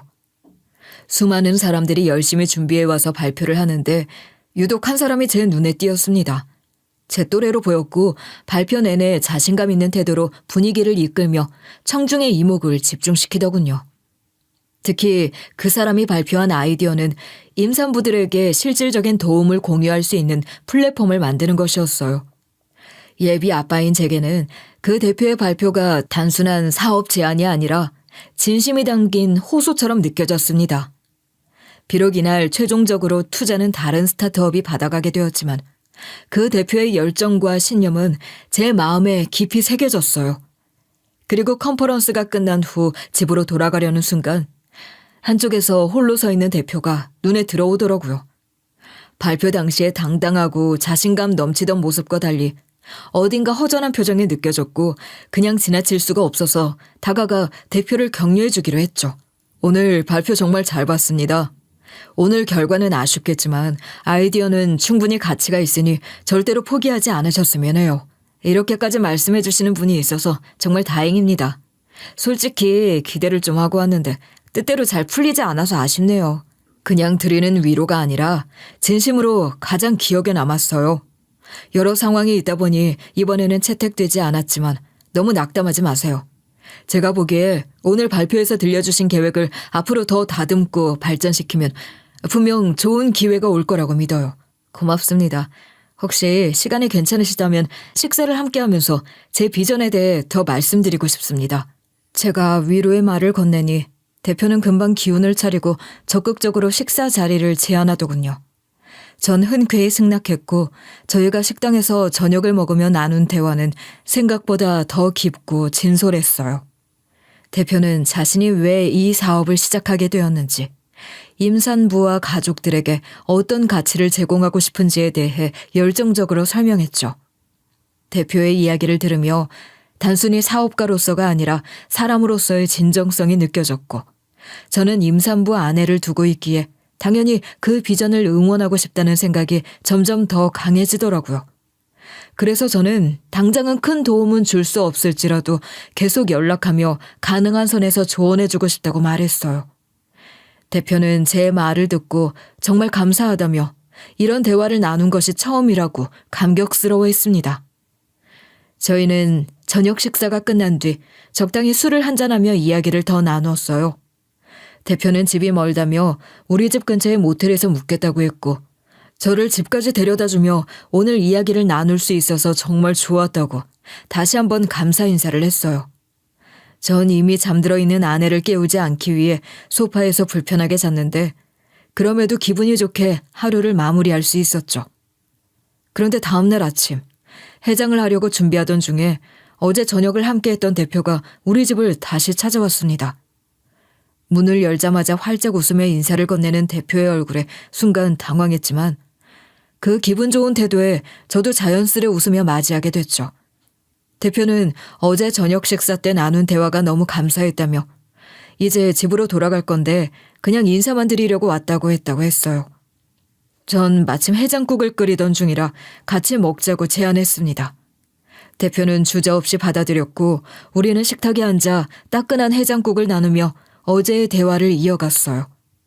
대표는 저에게도 적극적이고 넉살 좋게 굴었듯이 아내에게도 대화를 시도했지만 아내는 낯가려서 그런지 눈을 어디다 둘 줄 모르고 당황하는 것 같았습니다. 그래서 전 대표에게 저와 이야기하자고 했고요. 그런데 이야기를 나누던 중 제가 아내를 부르자 대표가 갑자기 놀란 표정을 짓더라고요. 혜영? 긴가민가 했는데 너 A대학 나온 김혜영 맞지? 둘이 대학 동문인가 보죠? 아는 사이였어요? 그럼요. 우리 같은 학번이었어요. 과제도 같이 하고 교양도 같이 듣고 캠퍼스에서도 자주 마주쳤습니다. 이거 참 신기하네요. 우리 혜영이가 대학생일 땐 어땠어요? 아니에요. 사람 잘못 보신 것 같아요. 전 그런 기억 없어요. 너 맞잖아, 김혜영. 내가 잘못 알아볼 리가 있냐? 너 설마 나 까먹은 건 아니지? 그럴 순 없잖아. 진짜 아니라고요. 잘못 보신 거니까 그만하시죠. 진짜 너 맞다니까. 그때도 이렇게 말 돌리곤 했잖아. 나 기억력 정말 좋아. 정말 아니에요. 제발 사람 잘못 봤다니까요. 아내는 거의 비명을 지르듯이 대표에게 사람 잘못 봤다고 하고는 얼굴이 굳어져서 갑자기 배가 아프다며 자리를 피하고 방으로 들어가 버렸어요. 예상치 못한 상황에 저도 적잖이 당황했고 대표 역시 안절부절 못하며 자신이 무례했던 것 같다고 사과했죠. 대표는 임산부이신 아내분에게 더 조심스럽게 행동했어야 하는데 동문인 줄 알고 반가워서 그랬다며 고개를 숙였습니다. 전 괜찮다고 넘겼지만 아내가 왜 그렇게 불편해했는지 이유를 알 수 없어 머릿속이 복잡해졌어요. 며칠 후 대표는 저와의 관계가 걱정되어서 만회하고 싶었던 건지 다시 우리 집을 찾아왔어요. 이번에는 아내를 위한 선물을 준비했다며 쇼핑백을 내밀었죠. 선물을 열어보니 출산 후 몸매를 보정하는 거들이 들어있었어요. 대표는 요즘 여성들이 많이들 사용한다며 출산하고 나면 살이 바로 안 빠져서 스트레스 받으니 이거 입고 날씬해 보이면 좋지 않겠냐고. 스스로 이런 선물이 요즘은 센스 있는 거라고 했습니다. 아내가 임신하고 나서 지인들과 아내 가족들에게 임신 선물을 많이 받았지만 이런 건 처음이었고 아무리 그래도 외간 남자가 남의 와이프에게 이런 선물을 주나 싶어서 찝찝했어요. 저에게 잘 보이고 싶어하는 대표의 의도가 악의는 아니었을 거라 생각하며 더 이상 언급하지 않고 제 선에서 넘기려 했죠. 게다가 아내도 대표와 첫 만남이 그리 좋지 않았기에 이걸 전해주면 기분 나빠할 것 같아서 바로 전달하지 않고 차에 방치해뒀습니다. 아예 출근길에 갖다 버린다는 걸 바빠서 깜빡 잊고 만 거예요. 그러다 아내가 그 선물을 발견하게 됐는데 상황은 예상보다 더 심각하게 흘러갔어요. 이게 대체 뭐야? 누구 거야? 오빠 설마 여자 생긴 거 아니야? 오빠 이 임신한 날 두고 여자 만나는 거 아니지? 이거 딱 보니까 이상하잖아. 그런 거 절대 아니야. 내가 혜영이 널 말고 누굴 만나. 이거 그때 우리 집에서 해장국 먹었던 대표가 준 선물이야. 안 그래도 그때 네 기분 상했는데 이런 걸 선물이랍시고 전해주면 더더욱 불쾌해질까 봐 일부러 안 줬던 거라고. 그때 그 사람이? 도대체 왜 오빠를 통해서 이런 걸 줘? 이거 아무리 생각해도 이상하잖아. 그러게. 나도 처음엔 좀 황당했어. 근데 악의는 없었던 것 같아. 그냥 센스 있다고 생각했던 모양이야. 누가 남의 아내한테 이런 걸 선물해. 오빠, 그 사람 만나지 마. 아내는 대표가 선물했다는 걸 알자마자 무시무시한 표정을 짓더니 선물을 그대로 쓰레기통에 던져버렸어요. 저는 진작 갖다 버리지 않은 저를 탓하면서 그날 하루 종일 아내를 달래줬습니다. 아내는 임신해서 호르몬 변화가 있기도 하고 내심 배가 불러오면서 살이 너무 찔까봐 신경 쓰고 있었기 때문에 기분 나빴을 마음이 이해가 됐거든요. 하지만 그 후에도 대표는 이번에 태아를 위한 선물이라며 또 다른 쇼핑백을 가지고 마음대로 찾아왔어요. 그런데 뭘 가지고 짐작한 건진 몰라도 이번에는 아들을 위한 물건들로 가득하더라고요. 저희는 병원에서 이미 태아 성별을 딸이라고 듣고 온 후였거든요. 제가 고맙지만 필요 없을 것 같다고 거절하자 대표는 애매하게 웃으면서 분명 아들일 텐데 하고 묘하게 말하더군요. 아내는 그게 무슨 뜻이냐고 뭘 한다고 그런 소리를 하냐며 버럭 화를 냈고 저도 옆에서 요즘 세상에 아들만 바라는 부모가 어디 있겠냐고 정색하며 거들었어요. 전 정말 꼭지가 돌아서 이번에 와이프에게 갖다 주라고 했던 선물도 사실은 기분이 나빴다고 몰아쳐서 분노했습니다. 그제야 대표는 능글맞은 기색을 지우고 쩔쩔매며 사과했지만 저는 대표와 더 이상 불편한 관계를 이어나가지 않기로 결심했어요. 그래도 이 덕분에 와이프와는 깔끔하게 오해를 풀어 다시 평온한 일상을 이어갈 수 있었습니다. 이제는 아기가 태어날 날을 코앞에 두고 진정한 엄마와 아빠가 될 준비를 해야 했죠. 아내는 만삭이 되어 정기검진을 받으러 병원에 가야 했고 전 연차를 써서 같이 갔어요. 아내는 진료실에 들어갔고 전 평소처럼 대기실에서 기다리고 있었죠. 그런데 갑자기 담당 의사가 어쩔 줄 몰라 하는 표정으로 나와 보호자가 들어와야 할 것 같다고 했습니다. 전 심장이 철렁 내려앉는 기분으로 진료실에 들어갔어요. 그리고 의사는 조심스럽게 말을 꺼내더니 뱃속 아기의 심장이 멈춘 것 같고 이미 2주 정도 지난 것 같다고 하더군요.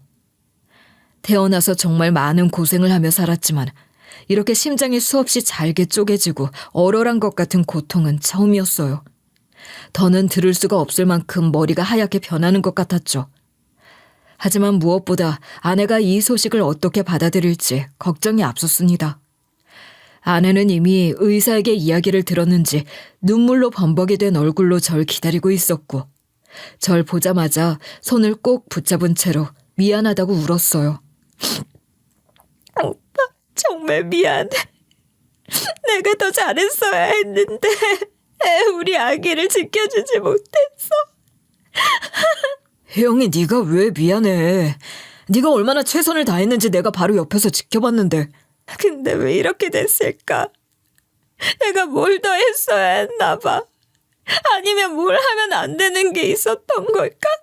그만해. 우리 아기는 하늘나라에서 우리를 지켜보고 있을 거야. 그리고 네가 잘못한 건 아무것도 없어. 이미 너무 좋은 엄마였어. 그래도 내가 엄마인데 내가 잘못해서 우리 아기.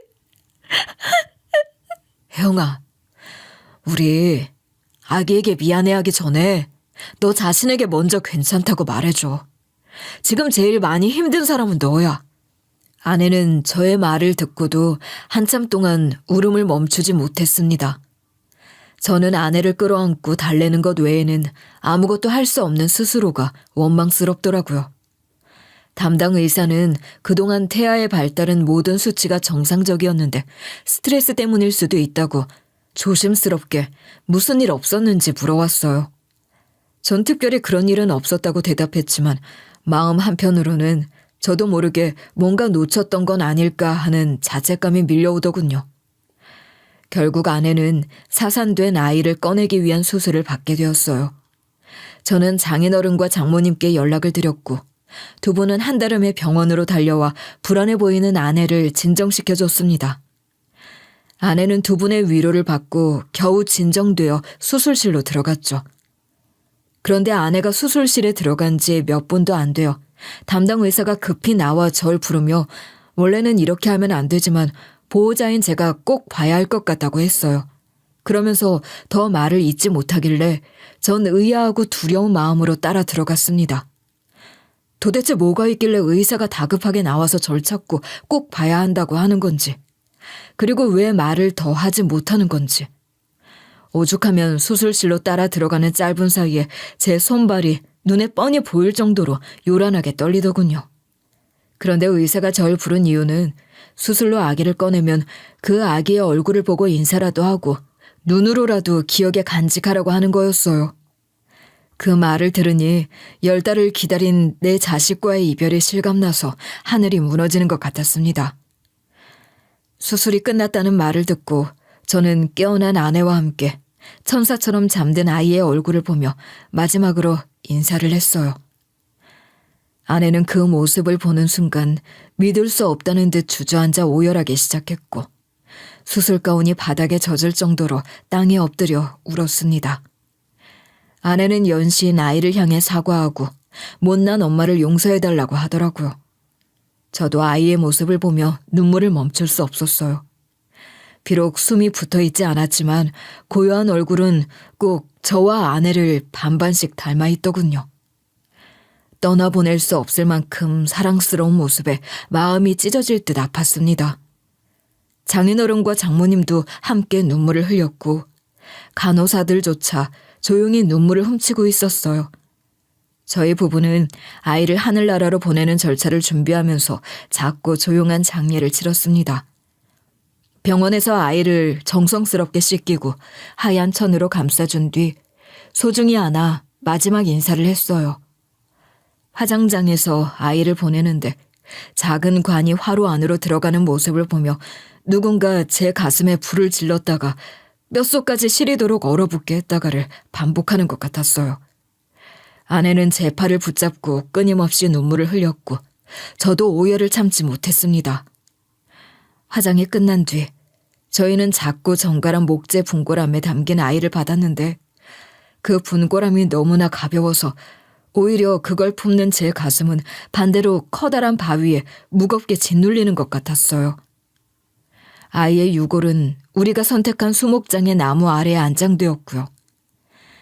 아내와 저는 그곳에 앉아 한참 동안 아무 말도 못하고 울기만 했습니다. 비록 작고 짧은 시간이었지만 우리 곁에 왔던 아이를 잊지 않겠다고 서로 다짐하며 작은 나무 아래에 아이의 이름을 새긴 작은 팻말을 놓아두었어요. 아이를 보내고 나서 아내는 계속해서 슬픔에 빠져 있었고 저 역시 쉽게 마음을 추스르지 못했어요.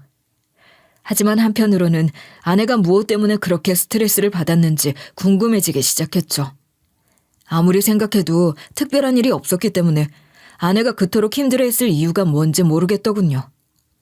결국 장인어른과 장모님께 아내의 스트레스로 인해 아이가 심장이 멎은 걸로 추정되는데 혹시 아내가 두 분께는 어떤 문제를 말한 적이 있는지 물었더니 두 분은 서로 눈을 마주치시더니 고개를 숙이며 대답을 못하시더라고요.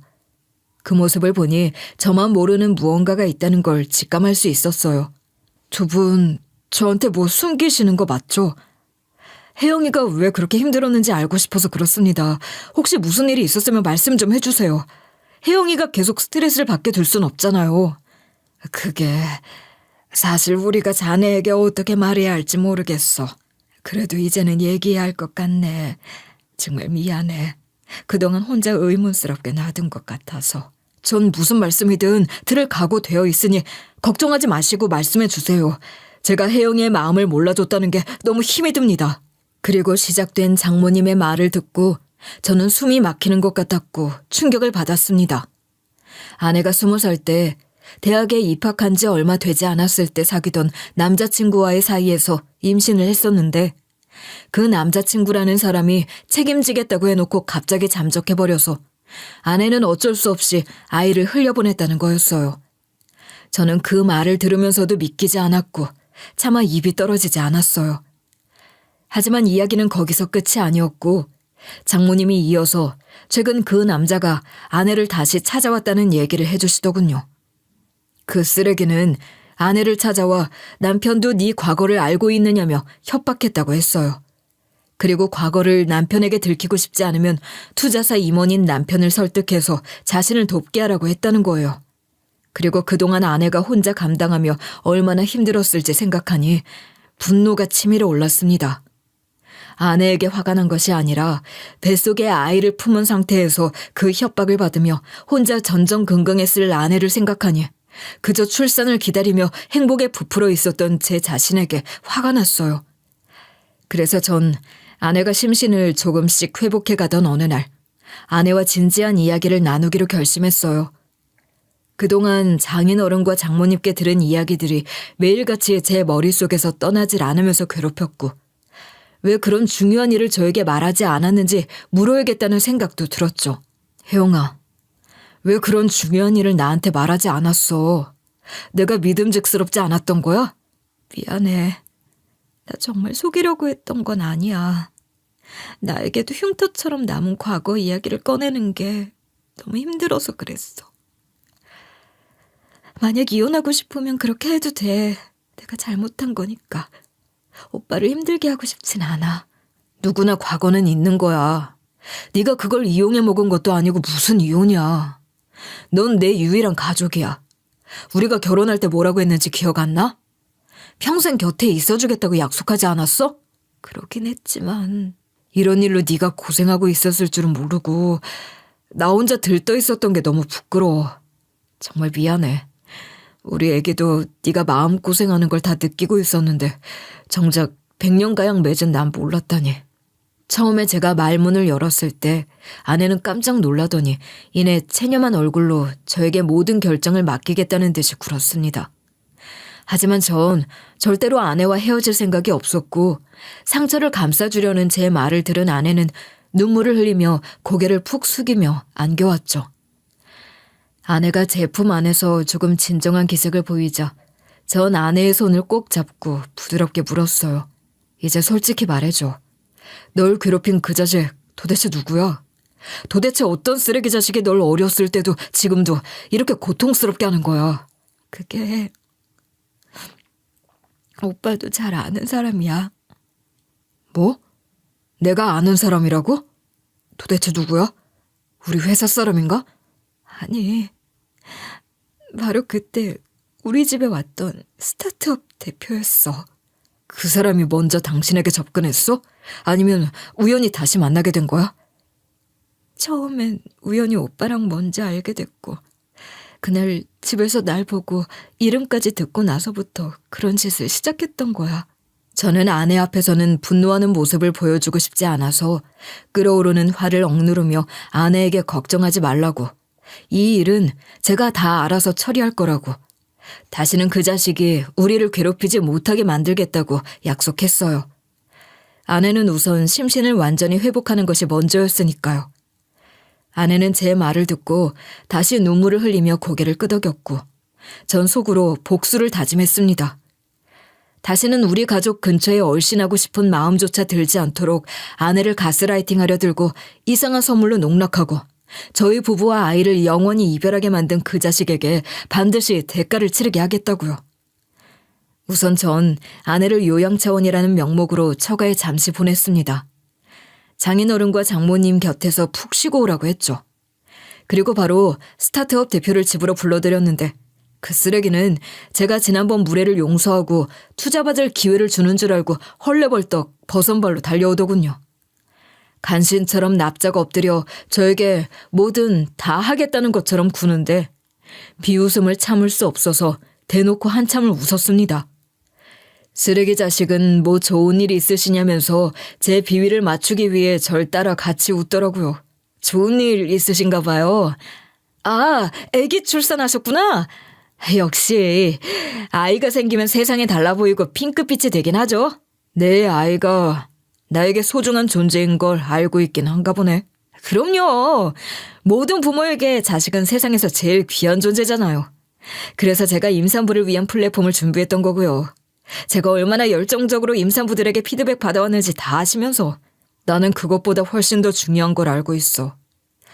그렇게 부모에게 자식이 귀하다는 걸 알고 임산부를 위한 플랫폼을 만들고 싶다면서 젊었을 때 여자친구 임신시켜놓고 도망가고 그걸로 협박까지 했다는 거 전부. 잘못은 니놈이 저질러 놓고 상처받았을 여자에게 협박질까지. 제정신이야? 정말 죄송합니다. 그런 의도가 아니었어요. 단지 제가 너무 간절해서 이해정을 생각하며 도움을 청했던 것뿐입니다. 나쁜 뜻은 전혀 없었습니다. 나쁜 뜻이 없었다고? 내 아내를 힘들게 하고 우리 아이까지 잃게 만들었는데 협박을 언제까지 할 셈이었지? 설마 평생 안 들킬 줄 알았어? 그 정도로 멍청한데 스타트업 대표시긴 한단 말이야? 지금 여기 앉아서 변명을 하고 있다는 것도 정말 어이가 없어. 마음 같아서는 당장 니놈의 숨이라도 끊어놓고 싶다고. 그런 짓을 버려놓고 잘도 내가 투자해줄 거라고 기대해서 쫄래쫄래 왔다니 기가 차네. 대표는 제 말을 듣고 처음엔 멍한 표정을 짓더니 곧 얼굴이 창백해지며 바들바들 떨기 시작했어요. 그러더니 애써 어설픈 변명을 늘어놓다가 제 아이를 잃었다는 이야기에 상황 파악을 했는지 더 이상 말을 잇지 못하고 결국 바닥에 엎드려 눈물을 흘리며 빌기 시작했어요. 자기가 진퇴양난에 빠졌다는 것을 알고 겁을 먹은 나머지 제 앞에서 오줌까지 지리더라고요. 저는 그 인간을 한심하게 바라보았고 오늘은 이 정도로 보내지만 당연히 그 인간을 그 정도로 끝내지 않겠다고 다짐했죠. 물론 오줌 지린 바닥은 지가 알아서 지 셔츠로 닦게 했고요. 집에 갈 때 냄새 좀 났을 겁니다. 그날 이후 저는 빠르게 대표가 데리고 있는 팀원들에게 개별적으로 접촉하기 시작했습니다. 그중 핵심 인재들에게 더 나은 조건을 제안하며 이직을 권유했고 그들은 하나둘씩 대표의 회사를 떠났어요. 회사의 중요한 인재들을 잃은 대표는 점점 고립되었고 회사 운영은 날로 어려워질 수밖에 없었죠. 그뿐만 아니라 전 대표가 협력하던 업체들과 재계약이 어려워지도록 방해하며 대표가 투자 계약을 시도하려 할 때마다 그 과정에 장애물을 놓아 발목을 잡았어요. 대표는 계속되는 실패로 인해 점점 피폐해져 가더군요. 전 일부러 그런 상황에서 마치 용서하고 손을 내밀어주는 구원자인 것처럼 대표의 앞에 나타났습니다. 대표는 저에게 의존할 수밖에 없는 처지라서 회사 주요 의사결정을 저의 승인을 받아야만 가능하도록 조건을 포함시켜서 투자 계약에 응했어요. 더 이상 선택의 여지가 없었기 때문에 뻔히 불리한 조건도 받아들일 수밖에 없었죠. 그렇게 대표는 사업 운영의 독립성마저 잃고 모든 권한을 저에게 맡기게 되었어요. 시간이 지나면서 대표는 점점 더 나락으로 떨어졌고 결국 회사는 망했으며 빚만 눈덩이처럼 떠안게 되었습니다. 전 아내를 위해 그리고 하늘나라로 먼저 보낸 우리 아이를 위해 이 모든 복수를 감행한 거였어요. 모든 복수를 끝낸 뒤 전 아내에게 이 사실을 전부 이야기해줬어요. 처음엔 어떻게 꺼내야 할지 망설여지고 조심스러웠는데 아내가 진실을 알아야만 이 상처에서 벗어날 수 있을 거라고 생각했습니다. 제 이야기를 들은 아내는 처음에는 멍한 표정으로 절 바라보다가 갑자기 눈물을 쏟아내며 오열하기 시작했어요. 그러더니 과거를 받아준 것만으로도 고마운데 자신을 위해 이렇게까지 해준 저에게 어떻게 이 은혜를 갚아야 할지 모르겠다고 하며 미안하고 고맙다는 말을 계속 반복했어요. 전 그런 아내를 끌어안으며 은혜라는 말은 어울리지 않다고 했죠. 아내는 여전히 제가 세상에서 가장 사랑하는 사람이며 아내가 행복해지는 것이 저 역시 행복해지는 길이라고 덧붙였어요. 제 진심이 담긴 말을 들은 아내는 한참을 울면서도 어딘가 안도하는 표정을 지으며 제품에 기대왔고요. 그런데 며칠 뒤 전 스타트업 대표가 우리를 찾아왔고 문 앞에서부터 고개를 숙이며 한없이 작아진 모습으로 사과했어요. 그 자식이 정말로 진심을 다해 뉘우쳤는지 아니면 체면이라도 차리기 위해 온 것인지 알 수 없었지만 얼굴에는 후회와 두려움이 엿보이더군요. 하지만 아내는 사과를 듣고도 흔들리지 않았어요. 오히려 단호한 목소리로 그동안 느꼈던 분노와 상처를 모두 쏟아냈어요. 네가 했던 짓을 생각하면 정말 역겨워. 어떻게 그렇게 살면서 양심의 가책도 느끼지 않고 뻔뻔할 수 있는 거야? 인생 그렇게 살지 마. 아니지. 쓰레기가 쓰레기답게 사는 건데 넌 그렇게 사는 게 맞는 걸지도 모르지. 하지만 넌 평생 두 아이에게 죄 지은 마음으로 살아가야 해. 전 대표는 고개를 숙인 채 아무 대답도 하지 못하고 이내 한없이 초라한 모습으로 집을 떠났어요. 그 모습을 보며 아내는 깊게 한숨을 내쉬었고 저는 아내의 어깨를 가만히 감싸며 말없이 함께 해주었죠. 그래도 그날 밤에 아내는 한결 가벼워진 표정으로 절 대하더군요. 전 그런 아내를 보며 마음이 놓였고 아내의 눈빛에서 다시 일어설 힘을 발견할 수 있었어요. 아내가 제 곁에서 다시 편하게 웃을 수 있다는 것만으로도 제게는 충분했어요. 그리고 얼마 안 가서 장인어른과 장모님도 제가 그 자식에게 복수한 사실을 알게 되었고 제 손을 잡고 고마움을 표현하시더라고요. 두 분은 제가 아내에게 한 번도 험한 말을 하지 않고 그녀의 과거까지도 모두 받아들였다는 사실에 깊이 감동했다고 말씀하셨어요.